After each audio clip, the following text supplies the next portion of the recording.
So, I hopped on Twitter this morning and I saw Senator Vance's incredibly eloquent tweet condemning Target for entering into the culture wars and becoming all woke with the clothes that it sells. So I thought, you know what, I'm going to check this out for myself. I've got to find out just how bad is the situation. So I hopped on my computer and I went to the Target website, and right there, right away, there it was. So you notice, here we go, women's dress under women's clothing.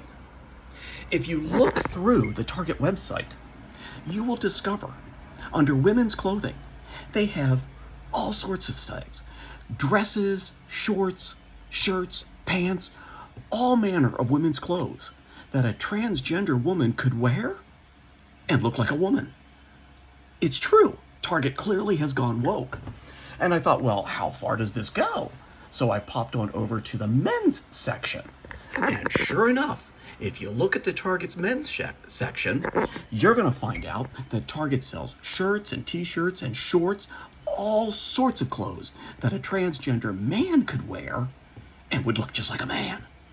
So I was all prepared to go all in on the boycott of Target, but I thought, does it stop with Target?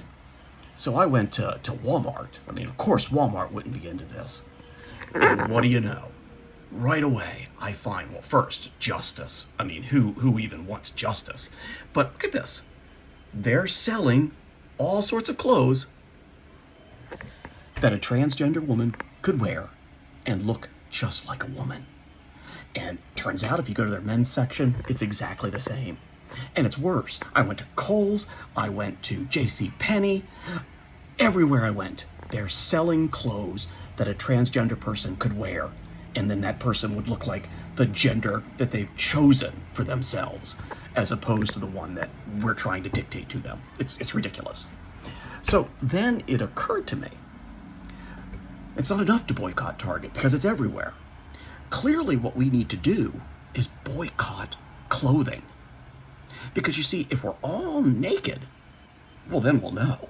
And there will be no question whatsoever about, these sneaky things going on, all these attempts to indoctrinate our children and what have you. We would just be naked the way God made us. Of course, now that I think about it, if a transgender woman chose to transition and a transgender man chose to transition, even naked, they would still look like the gender they chose for themselves. So being naked wouldn't be enough. Wait, if we're as naked as God made us, and that's still not enough, what does that mean? I mean, think about it. God made Adam. And then it says God made Eve because Adam was lonely.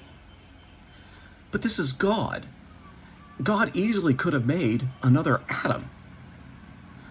God absolutely could have made a single gender, and because it's God, God could have made a single gender that was capable of both reproduction and birth, all within one gender.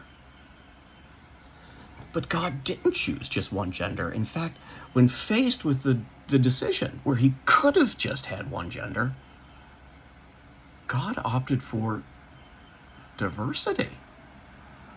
Oh my goodness, what an awful word. God is responsible for diversity. But now that I think about it, God also told us that we should love our neighbor as we love ourselves, that we should do unto others as we do unto ourselves, and that we should take care of the refugee in our land. Meaning that we should be inclusive.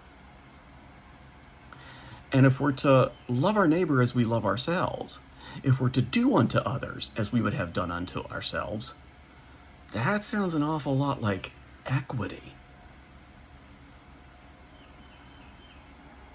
God is responsible for diversity, inclusivity, and equity. God God is responsible for all of these diversity programs. You know, the programs that are destroying our colleges by making them accepting of marginalized populations. It's all God. I had no idea this went all the way to the top.